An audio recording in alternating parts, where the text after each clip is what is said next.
Olá, muito boa tarde. Começa agora o programa Mercado Futuro. Eu converso com vocês aqui do estúdio da B3, no Centro Histórico da cidade de São Paulo. Eu lembro que além do canal que vocês assistem normalmente, vocês podem ver pelo Facebook o programa, no mesmo horário. E agora eu estou usando as principais redes aí, Instagram, LinkedIn, YouTube, Twitter, Facebook também, com comentários que eu faço e vão entrando dia a dia com mais notícias para vocês. E finalmente, para você me deixar feliz, alegre e contente, dê um like. Olha, eu sorrio só de pensar que você vai dar um like. Bom, eu li e fiz um comentário outro dia para começar a nossa entrevista de hoje, que foi feito um estudo aqui no Brasil com abelhas, borboletas e morcegos. Essas três espécies são polinizadoras. Eu imagino que vocês saibam o que é polinização, né? Então não vou explicar isso. E fizeram um cálculo ali que 4 culturas no Brasil se beneficiam desses polinizadores. Por isso que a preocupação quando some abelha, borboleta ou morcego. As 4 culturas, se eu não me engano, são soja, milho, maçã e laranja. E sabe quanto em dinheiro significa que ninguém paga para abelha, para borboleta nem para morcego? Em dinheiro, quanto isso significa, segundo esse estudo? 43 bilhões de reais. Eu não consigo nem imaginar o que é 1 bilhão, não sei se vocês imaginam. Gostou da notícia, Bia Paulo? Meu entrevistado é o cacique na área de suco de laranja. Então, ele tem um serviço grátis de alguns bilhões. Vocês já pensavam nisso, não? Vocês mandam preservar a abelha? Olha, Resch, bom dia. Primeiro, obrigado aí pelo Ó, convite. Ibiapaba Neto é diretor executivo da Citrus BR, congrega as 3 principais indústrias de suco de laranja brasileira. Estou provocando porque é meu amigo. Vamos, deixa lá. Olha, felizmente, claro, a gente sabe desse serviço ambiental prestado pelas abelhas, mas felizmente elas não estão na folha de pagamento, né? Que já pensou pagar encargos trabalhistas sobre a abelha, aí ia ficar realmente complicado. Era muito complicado. Você Muito sabe que complicado. eu brinquei, isso é verdade, eu li mesmo um negócio desse. Mas você sabe que tem fazendeiros aqui em São Paulo, que eu já fui em 2 ou 3 fazendas, que eles usam, é interessante demais isso, eles usam todas as áreas inúteis, entre aspas, da propriedade, para plantar, plantam flores, para manter colônias de abelha, cara. Melhora em muito a produtividade. Eu não duvido que na área de laranja tenha gente fazendo isso também. Na área de laranja, Resch, a gente tem, enfim, Bom, mel de laranja tem de super monte, né? tradicional. Mas, assim, a laranjeira, a famosa flor de laranjeira, né? Então, é uma das flores preferidas das abelhas para, enfim, fazer a polinização, pegar o néctar e fazer o mel. E existem alguns projetos bem interessantes aí no interior de São Paulo, de consórcio de pomares de laranja com apicultura. E é muito importante que isso aconteça, seja preservado e, acima de tudo, quer dizer, que a sociedade saiba que o setor está atento com isso, porque realmente não dá para abrir mão dos serviços prestados das abelhas. Não, se acabar a polinização, acaba a comida, cara. Só para concluir essa história, a gente vai entrar no assunto sério de laranja aí. As abelhas são tão disciplinadas, isso eu aprendi com os fazendeiros, que, por exemplo, o cara que tem café e outras culturas lá, quando sai a flor do cafezal, elas só vão no cafezal, elas não vão em outras flores. Interessante, né? É realmente bem Quando interessante. acaba, deve ser assim na laranja. Porque o mel de laranja, aliás, ele podia ter trazido um melzinho pra gente aqui. É delicioso. Vamos lá, quais são as novidades? Eu sei que vocês estão falando de estoque aí. Como é que está a situação este ano para a indústria de suco de laranja? Bem, a gente divulgou agora recentemente os estoques de suco de laranja, referentes a 31 de dezembro, né, que é uma das medições que a gente faz. A gente faz 2 medições, né? Em 30 de junho, que é a passagem da safra, e em 31 de dezembro, que é o meio da safra, né? Agora, nessa medição que a gente fez de 31 de dezembro, que a gente divulgou aí nas últimas semanas, o que a gente pôde ver? A gente está passando com um segundo estoque mais baixo da série histórica em dezembro, com 602 mil toneladas. Enfim, esse número já foi bem alto, né? E agora, para 30 de junho, a gente está prevendo um estoque de 200 mil toneladas. que também, se ele se confirmar em 30 de junho, também vai ser o segundo número mais baixo aí da série histórica, o que mostra que a gente continua seguindo a tendência dos estoques de suco ainda continuarem em patamares mais baixos. Isso para a indústria, economicamente, tem algum significado? Em termos de fundamento, Hash, tem sim. São três os grandes pilares da citricultura. O primeiro pilar é a demanda, que é quanto que o mundo toma de suco. O segundo é a oferta de fruta, quanto de fruta você tem disponível na safra para processar e virar suco. E o terceiro é justamente o estoque de suco, que é quanto que você carrega de suco da safra velha para a safra nova. E aí tem um equilíbrio que é importante. Você tem que ter um estoque que seja baixo o bastante para que ele não cause problema de superoferta no mercado, mas ele tem que ser um estoque suficiente para que você possa fazer o carregamento da safra. Ou seja, você precisa de estoque para atravessar os primeiros meses de processamento da safra nova, para fazer o blend, a mistura do suco, para não interromper o fluxo das exportações. Porque esse suco que a gente processa agora no comecinho da safra, o suco da laranja precoce, suco de junho, ele não é um suco disponível, porque ele não tem ainda todos os atributos necessários. A gente precisa fazer o blend desse suco do começo da safra com o suco do final da safra. Por isso que é importante que você carregue um pouco desse suco de uma safra para outra. Então, 200 mil toneladas acho que é um estoque bom, ele é o suficiente para que a gente cumpra os nossos compromissos, mas ao mesmo tempo ele não é tão grande para causar aí um problema de excesso de oferta. Me explica um pouco tecnicamente, vocês misturam suco de passagem com suco novo, é isso? Para fazer Exatamente. A gente tem três grupos. Um blend melhor. Exatamente. A gente tem três grandes grupos de Isso variedades. É técnico, mas... Tem as variedades precoces, que é a família das Hamelins. A gente tem as variedades de meia estação e as tardias. Então, assim, o pico da safra, ele acontece lá entre agosto, setembro e outubro, mais setembro e outubro, o pico da safra, né?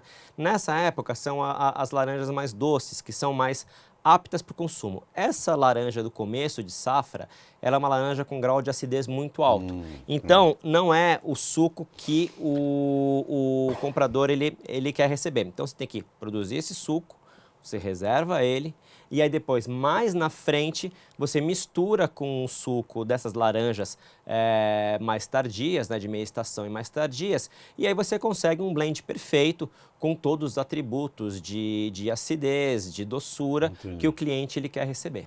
O Brix perfeito. O Brix perfeito. Olha, cheguei à conclusão. Hoje eu não sei se hoje eu estou um pouco meio esquisito, né?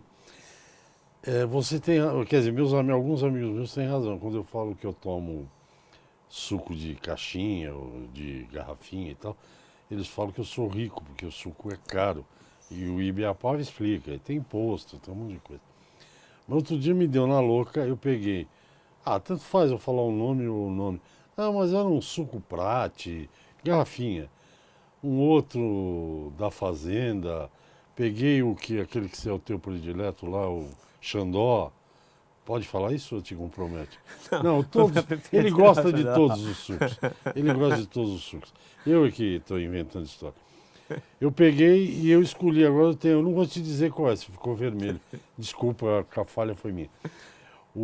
Agora eu escolhi um suco que é realmente bom. Mas comprei vários.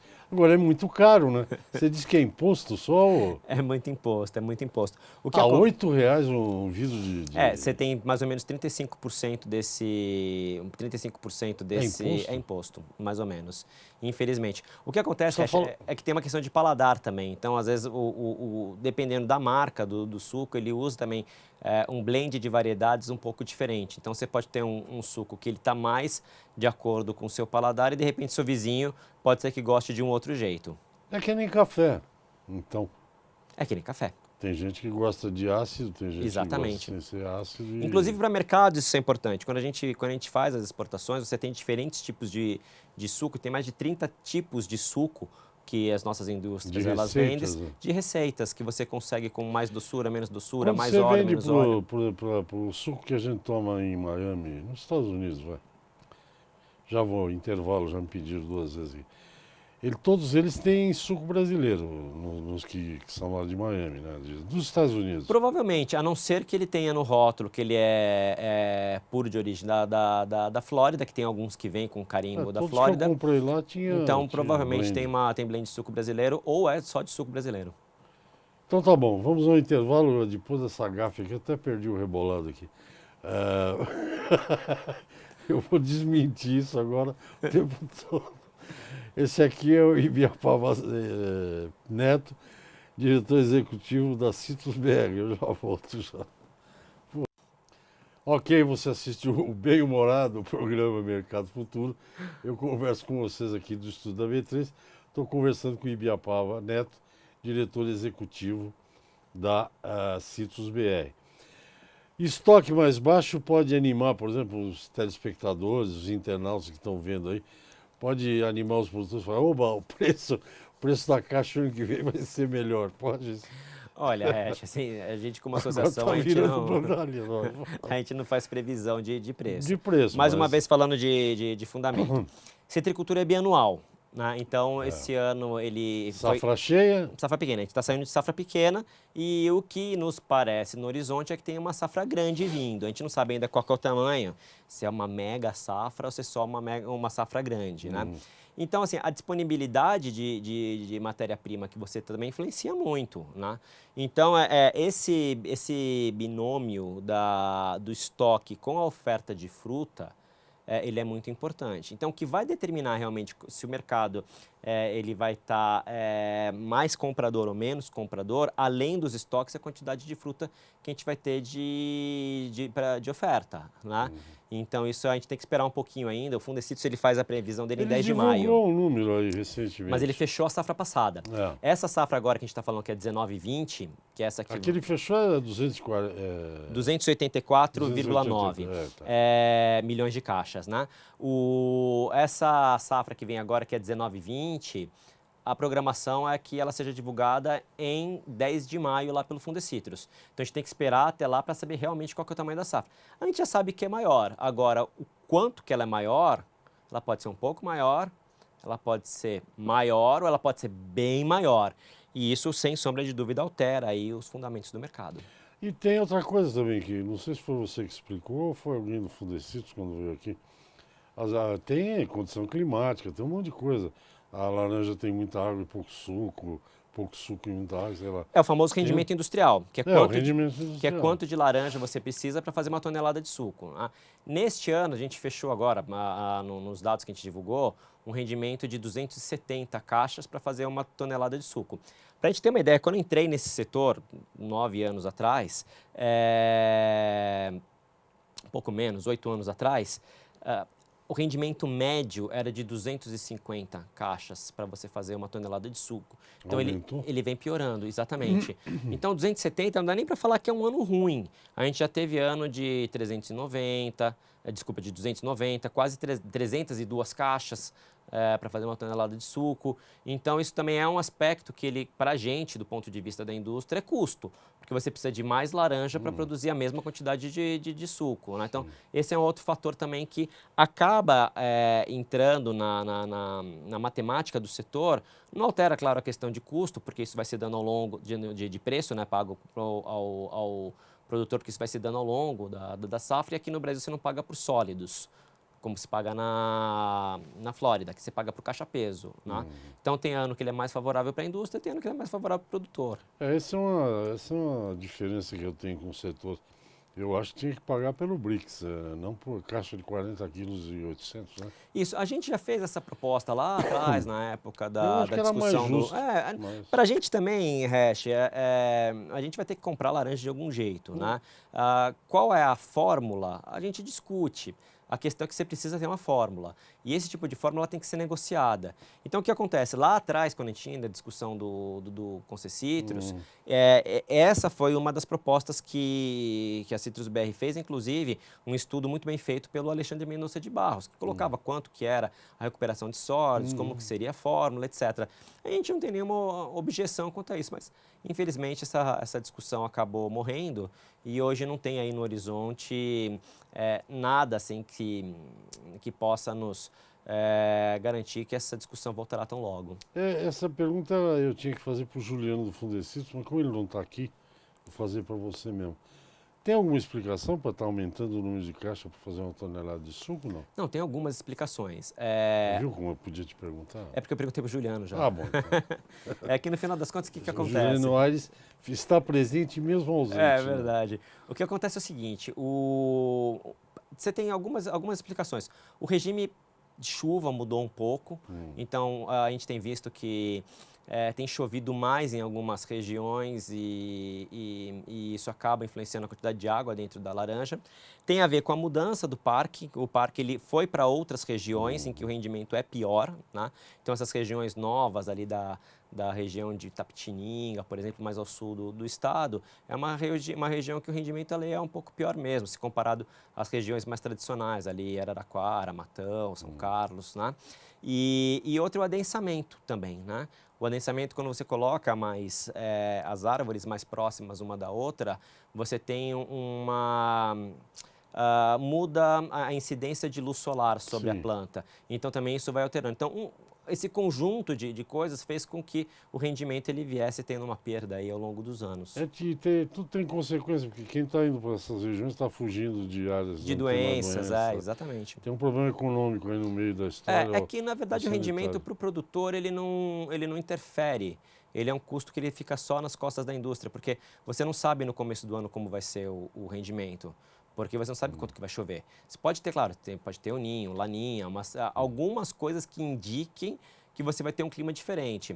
Agora, não dá para você cravar quanto que vai chover, quanto que vai ter de seca, se vai ter algum período com uma microseca ou não, por exemplo. Então, você negocia a laranja muito antes de você saber como é que vai estar o clima, né? E a indústria vai comprando. Ela compra antes da safra, né? Sim, exatamente. A maior parte da laranja ela compra antes. De junho a julho. Agora. Mas tem também o portão de fábrica, né? Aquele produtor que chega lá com a laranja do dia e fala, ó, como é que está o mercado, e aí ele faz um contrato no dia e vende, né? Mas... Seria um spot aí, né? O mercado spot, justamente. Mas, assim, esse é um mercado que ele é menor, né? É um mercado aí de 20%, se a gente for levar em consideração a oferta de frutas, é mais ou menos 20% do mercado. Você, o dia que teve aqui, falou bastante sobre, porque eu fiquei perguntando, porque eu achava que a laranja estava, no estado de São Paulo especificamente, ela estava crescendo muito aquela coisa da laranja irrigada, o que, na minha opinião, estabiliza um pouco a oferta de fruta, né? Não sei se chega a tanto, se é muito pequeno, são muito pequenas as áreas irrigadas. Não, a área irrigada ela não é pequena, não. Ela é mais ou menos 26%. Espera aí, você explica, claro. já que pediu intervalo. Vamos por ordem aqui, porque o primeiro bloco só fiz bobagem aqui. Esse aqui é o Ibiapaba Citrus. Então hoje eu estou aqui. Ibiapaba Neto, diretor da Citrus BR. Vamos a um outro intervalo, voltamos já para o último bloco. Até já. Ok, estamos de volta. Agora é o último bloco e eu converso com o Ibiapaba da Citrus BR, Ibiapaba Neto. Eu interrompi o Ibiapaba quando ele estava falando aí justamente da última questão que eu estava te perguntando. É que me veio outra pergunta agora, eu já ia fazer. Então continua aí que eu já te pergunto. Estava falando sobre irrigação, a área irrigada. Você A gente tem falou mais que era 26% de área irrigada, segundo o último censo do Fundecitrus. Essa irrigação, ela serve para que você evite desastres climáticos. Então, quando você tem um período de seca muito prolongado, você consegue quebrar esse período por meio da irrigação. Agora, calor excessivo, nem a irrigação salva. Quando você tem período de calor e seca muito prolongados, mesmo com a irrigação, você tem aborto de fruta, como já aconteceu em safras passadas. Então, a irrigação, sim, ela é importante nas áreas que são sensíveis, mas ela não garante que todo ano, independente do clima, ou independente da seca, né, no caso, você vai conseguir ter uma produção estável. O que tem me tomado algum tempo, às vezes, aí é o seguinte, isso acontece com outras culturas também, não é só café e laranja, é soja, milho, etc. Eu não sou ecoterrorista, não acho que o mundo que a gente vai morrer queimado, nada disso. Mas uma coisa é fato, seja natural ou seja causado pelo ser humano, pelo homem, aqui pode falar homem, né? Quando é do mal pode, só pelo homem. Para homem, mulheres, crianças e tal. Por exemplo, na cidade de São Paulo, uma coisa bem específica em São Paulo, quando eu era jovem, isso já faz muitos e muitos anos, quando fazia 27 graus aqui em São Paulo, era quase uma catástrofe. Hoje faz 37. Então não estou culpando nem o ser humano, nem pode ser o planeta. Eu sempre cito o exemplo de um lugar chamado Groenlândia. Groenlândia quer dizer terra verde, hoje é uma pedra de gelo. Isso não foi o homem que fez, foi o planeta que... Mas uma coisa é verdade, no café acontece muito, maçã acontece muito e laranja também. Esse calor, essa temperatura excessiva, ela provoca mutação num vegetal, né? E vocês vão passar por isso também. Não tem muito como, assim, o que acontece, assim, a planta é um ser Não vivo. adianta jogar água ali, né? Não adianta, a planta ela é um ser vivo e ela se defende, né? Então, o que acontece? Quando a planta, o sistema dela de autopreservação da espécie, aí falando bem em biologia mesmo, quando ela se sente numa situação de demasiado estresse, ela faz duas coisas. Uma ela pode abortar o fruto e aí ela produz certos feromônios, hormônios que soltam o fruto, ou ela pode soltar flor, que também acontece, porque ela fala, quer dizer, eu estou caminho da minha extinção, então eu preciso reproduzir. Aí ela solta a flor para que ela possa se reproduzir. Então são os dois efeitos que a gente tem. E os dois, eles são complicados, porque quando você tem o aborto de fruta, ele é ruim, porque você perde produção. E quando quando você gera muitas floradas numa mesma safra, também é ruim, porque é custo de mão de obra. Você vai ter 4, 5 floradas numa safra, significa que você vai ter 4, 5 colheitas. Okay. E isso acaba atrapalhando também e fazendo com que os custos aumentem. Você já imagina, custo de quase 5 colheitas, pagar mais as abelhas lá e a borboleta vai ficar infernal. Complicado. Um outro assunto que eu sempre abordo com você, sempre que você vem aqui, não importa que você vai falar que o estoque está em 200, provavelmente, né, 200 mil. O Brasil finalmente virou um mercado, antes exportava concentrated orange juice, hoje está exportando com água mesmo. Virou um mercado agora isso. Virou, assim. Porque teve que mudar tudo o navio, você me falou tudo isso. Mudou tudo. A gente sempre foi uma indústria de logística, né, acima de tudo, mas agora a gente é uma indústria de logística muito mais sofisticada, porque a gente tem que produzir, a gente tem que soltar exportar, né, o suco não concentrado, que é o que a gente está falando, são os dois produtos, né? Concentrado, que é 66 graus Brix, ou seja, tem 66% de sólidos numa tonelada. E o não concentrado, que é 12% Brix, que é a diluição natural da fruta. Bem, o não concentrado, que ele é pronto para o consumo, ele tem que ser exportado em condição asséptica. Então, ele tem toda uma cadeia asséptica, desde a produção da fábrica até levar para o terminal, do terminal para o navio, do navio para o terminal fora, e aí depois ainda para levar para a fábrica do engarrafador ainda tem que ter toda uma estrutura para que esse suco não tenha contato com nenhum tipo de contaminante e não desenvolva aí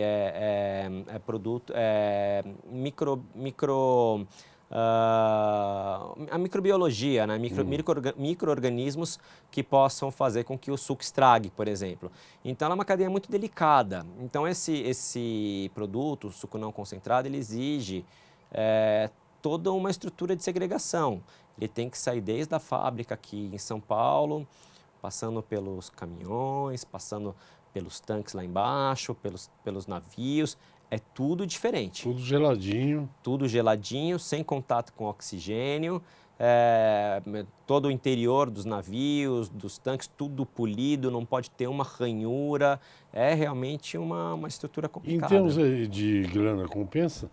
Compensa, tanto que o produto está crescendo, né? Claro eu acompanho a Nova York, não sei quanto está hoje, porque eu não vi, mas enfim, em termos de preço, ele não tem nada a ver na bolsa, né? Não tem nada a ver. É um outro esporte. É outro produto. É um outro esporte com outra estrutura de custo. Agora, claro, compensa. É um produto que ele tá crescendo, as empresas estão investindo, estão construindo mais tanques, construindo mais navios. Então, quer dizer, está sendo feito um investimento olhando a orientação que o mercado nos dá, que é na direção do suco não concentrado. Em termos de consumo, melhorou a situação global, digamos assim?